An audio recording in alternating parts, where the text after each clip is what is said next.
What is going on, everyone? Chris with Journals, Comics, and Pop Culture. Today, we are counting down the top 25 key comics to invest in for under $25.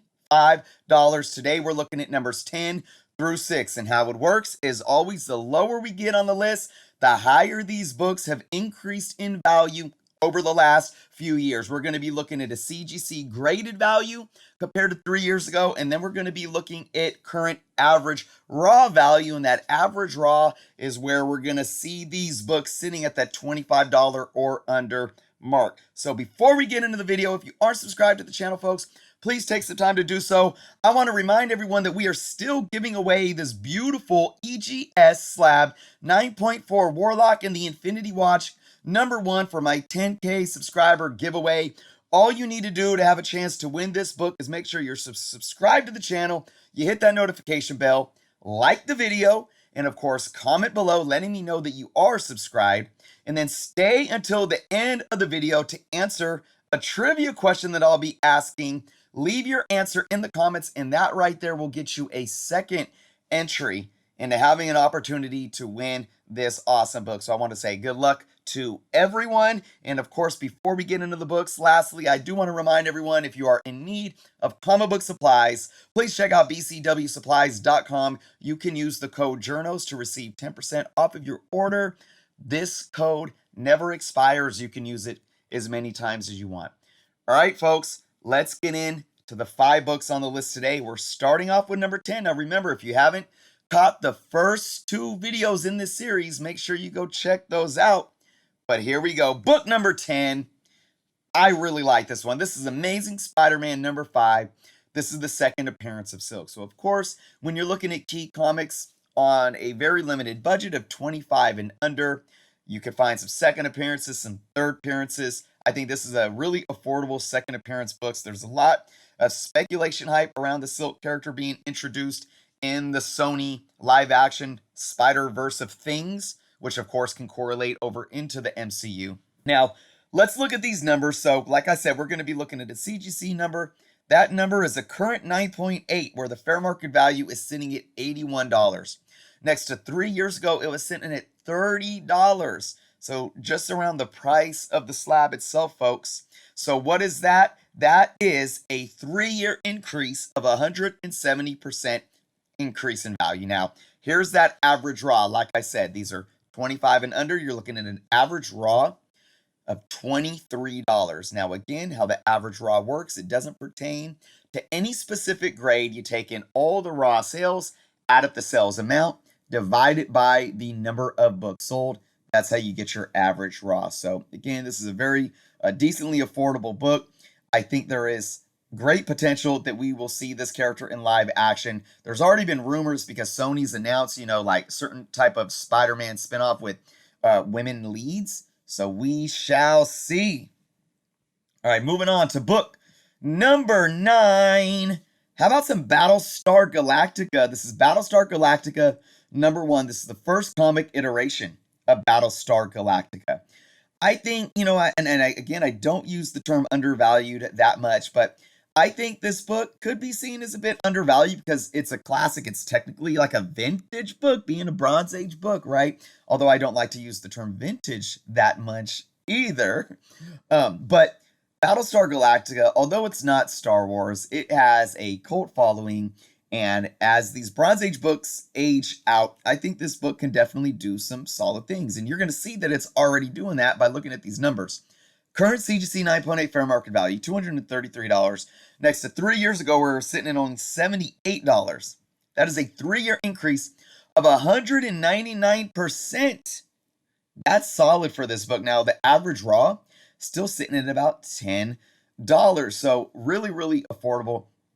I don't have this book on this list for any speculative reasons of live action or, any type of reboot TV shows or a film even. It's none of that. It's just, this is a classic comic book of a classic franchise that I think will continue to grow over time for that long term. So this isn't like a quick flip suggestion or anything like that. Just a really cool book that I see gaining value over time to where if you, sit on it in 5 years down the line, 10 years down the line, you can see a higher return on investment. All right. Next up, we got book number 8. This is Batman 408, The Origin of Jason Todd. I always say, folks, Jason Todd, especially as Red Hood, has so much room for growth as a cult character, similar to Deadpool. You know, I mean, when I say similar, I'm not comparing apples to apples, but there's a lot of similarities there to Deadpool. And I think if they did the character right in the DCEU or some form of live action, because we know there's DC and Warner Brothers are doing a lot of things trying to branch out of the DCEU, but yet they're doing other projects that are continuing on the DCEU of things. So I have a lot of positive outlook on future film and TV shows from Warner Brothers and DC. I think Red Hood can be solid. I know, you know, I do believe Red Hood's been introduced in Titans, although I've only watched, I'm on season 2. I'm only a couple episodes into season 2, so I don't know what that's looking like right now. But let's look at these numbers, because already, again, like I said, as we get lower on the list, these books are becoming hotter and hotter. So look at this.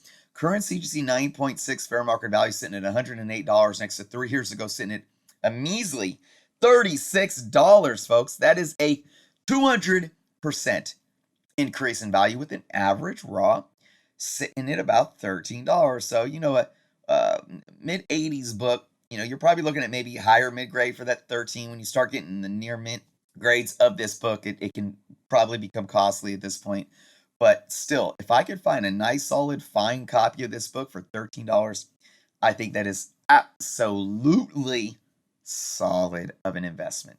All right, now we got 2 more books on the list today, folks. But before I move any further, I want to remind you all, like I always do, I am not here to tell you to buy these books.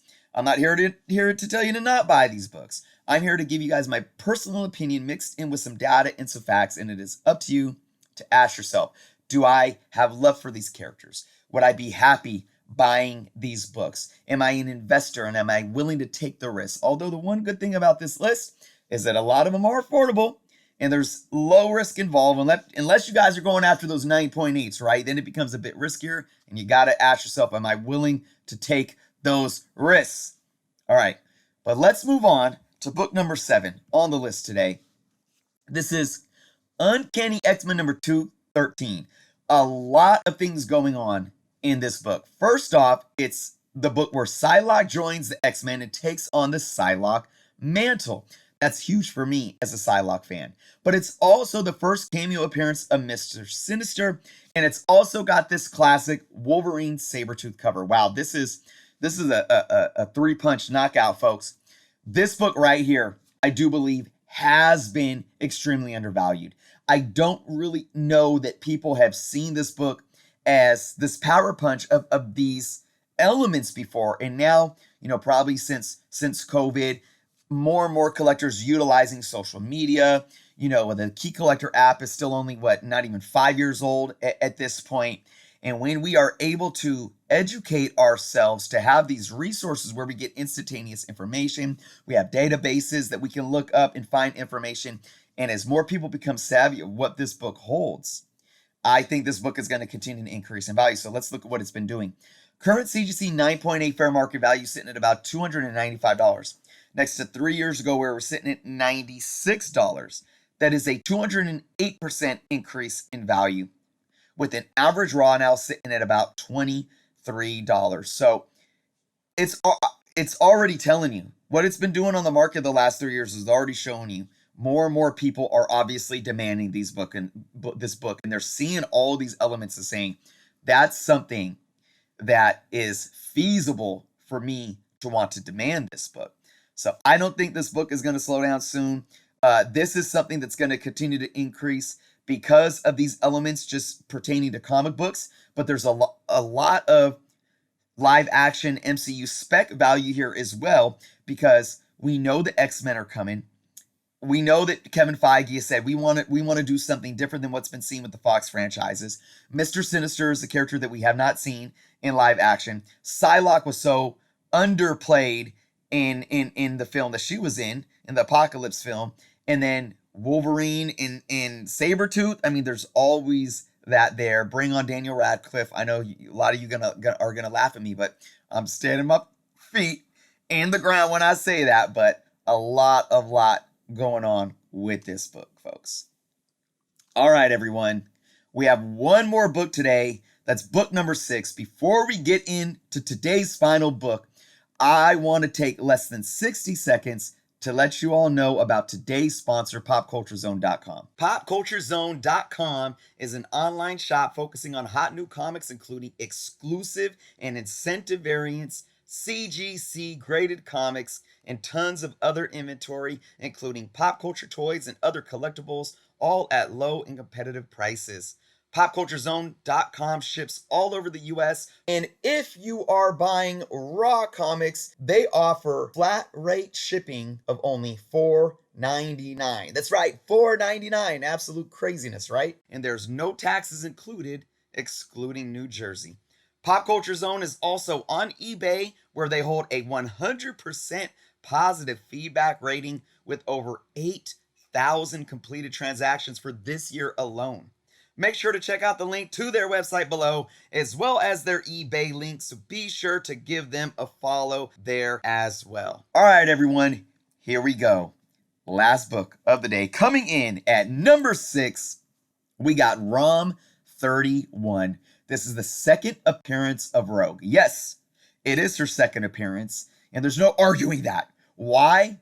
Because it absolutely ties Uncanny XMen 158, which is also her second appearance. Now, you may ask, Chris, how does that work? Well, there's similar situations of something like this, where a book comes out in the same month. They have the same publishing month on the cover. But we all know that comics come out every single week. This book right here in Uncanny XMen 158 came out on the same day. Now, how do we dig deeper into saying, well, which one's first? You can argue continuity and story arc. Now, I've read Uncanny X-Men 158. I've never read this book right here, ROM 31. So I can't tell you if there's something in continuity that is obvious in the story arcs that says this happened first. So if you dive into the stories and you can find that and say, well, this obviously happens first, then you can make a sound argument that this is truly her second and maybe this is her third.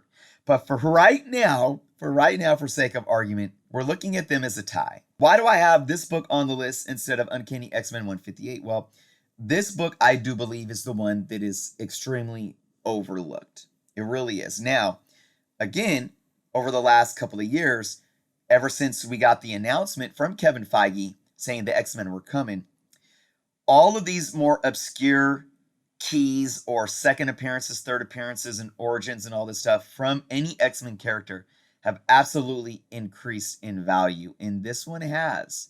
But still, I don't think it's reached its full potential because I don't think a lot of people really understand all of the books that are out there that pertain to Rogue. And I think that Rogue is going to have a lot of staying power if she's introduced in the MCU and is done right. If we get her origin story with Captain Marvel, Carol Danvers, right? And I've been talking about this for a couple years now. Rogue is that character for me. Everything Rogue, I'm all in on. But that's just me. But let's look at these numbers. Current CGC 9.8 fair market value, $257. Next to 3 years ago, we're sitting at about $80. That is a 221% increase in value. With an average raw still sitting at $8, folks. Now, here's the thing. The 9.8 market is indicative of the 9.8 market in and of itself. And the reason why I state that is because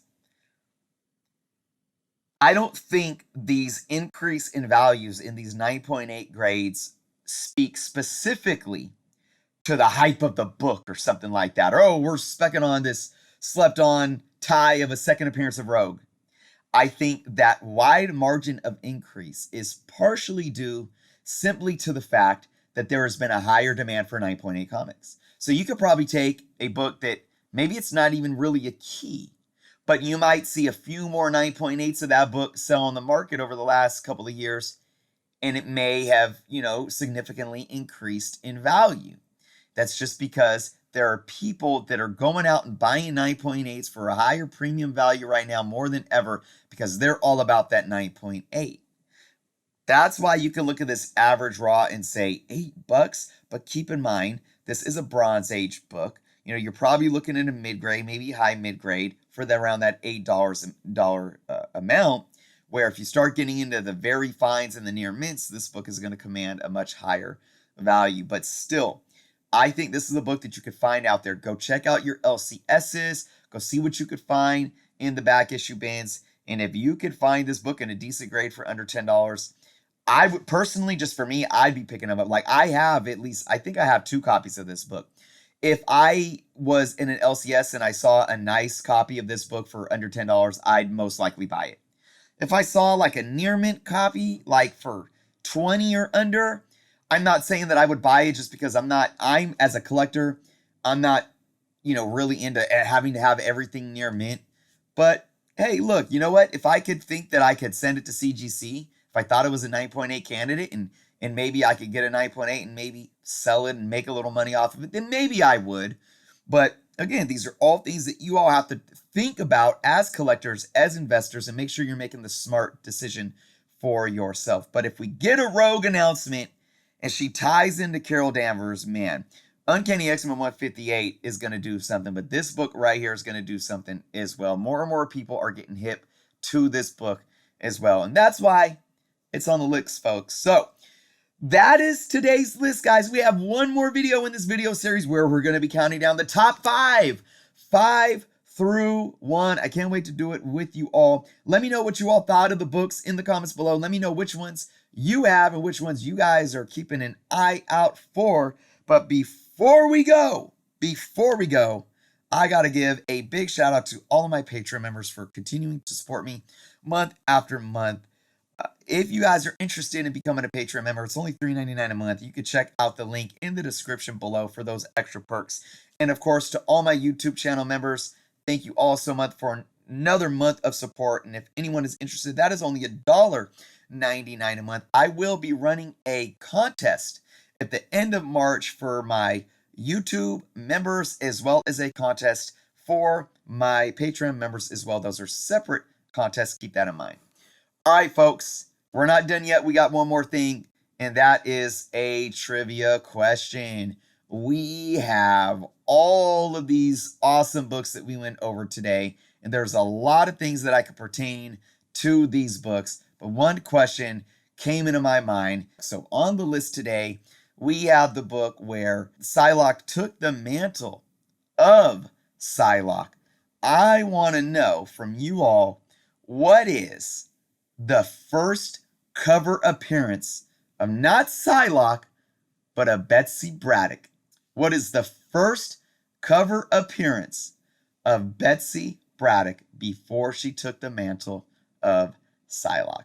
Leave your answer in the comment below, folks. Please remember, you have to be subscribed to the channel. Appreciate all of you being here. Good luck to you all in the contest. Be well, and until next time.